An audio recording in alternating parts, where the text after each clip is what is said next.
Сәлеметсіздер ме балалар?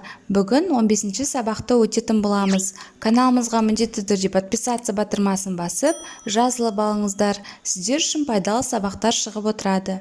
Көркем мінез дегеніміз не? Мәтін туралы не білемін? Мәтінге тән белгілерді есіме түсіремін. Дұрыс құрастырылмаған мәтінді өңдей аламын. Бірінші жаттығу: екі бөлікті салыстыр. Қай бөлік мәтін? Неліктен? Дәлелдеп көр. Бірінші мәтін: жаман адамға да жақсы көзбен қара. Нұрайға тосынсый жасадық. Күлкі көңілді көтереді.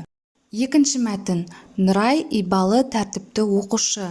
Ол үздік оқушылардың бірі. Сыныптастары оны үлгі тұтады. Мәтінді көшіріп жаз. Сөйлемдерді бір-бірімен байланыстырып тұрған сөздердің астын сыз. Екінші бөлік мәтінге жатады. Себебі сөйлемдер бір-бірімен байланысып, белгілі бір ойды білдіріп тұр. Сөйлемдерді байланыстырып тұрған сөздер ол, оны сөздері.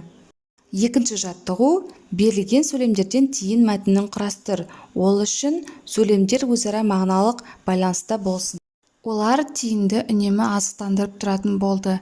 Тиын саябақта тіршілік етеді. Бірде оған оқушылар жаңғақ әкелді. Тиынның мұнысы балаларға қызық көрінді. Тиын жаңғақты тез қағып алды. Осы берілген сөйлемдерден тиын мәтінін құрастырайық.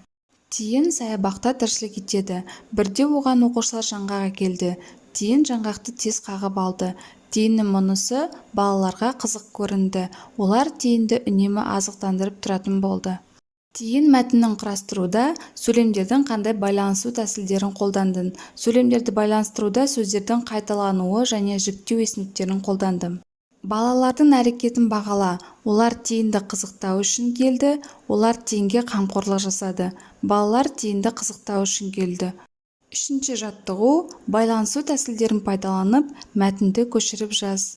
Үшінші жаттығу: таған көгершіндердің даяр тамақта жылы орында тұрғанын көрді де, жүнін ақ бояумен бояп, соларға келіп қосылды. Түнде ол өзінің қай жерде екенін ұмытып, өзінше айғай салды. Сонда көгершіндер ол бөтен құс екенін біліп, қуып жіберді. Бұдан кейін таған өзінің жолдастарына келіп қосылды. Жолдастары жүні ақ болған соң танымай қуып жіберді.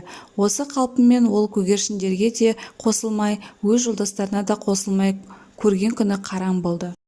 Мәтіннің мазмұнына сәйкес келетін тақырыптың қысқаша атауын таңда. Мәтіннің мазмұнына сәйкес келетін тақырып таған. Таған нешін ешкімге қосылмай жалғыз қалды? Тағанның ешкімге қосылмай жалғыз қалуының себебі ол көгершіндермен бірге жүргісі келіп, ақ бояумен боянып алды. Түнде байқамай дауыс шығарып, оны бөтен екенін білген көгершіндер қуып жіберді. Ал енді өз жолдастарына қайта келгенде, оның үстінде ақ бояу болғандықтан жолдастары танымады. Берілген пікірлердің қайсысы дұрыс деп ойлайсың? Өз көзқарасыңды білдір. Ауырдың үстімен жеңілдің астымен өмір сүргісі келді. Өз туыстары қуып жіберді. Барға қанағат етпеді. Бұл жерде барға қанағат етпеді деген пікір дұрыс пікір. Мен бұл пікірмен келіспеймін. Себебі ауырдың үстімен жеңілдің астымен өмір сүргісі келу, барға қанағат етпеу, жақсылыққа талпынбау жаман әдет.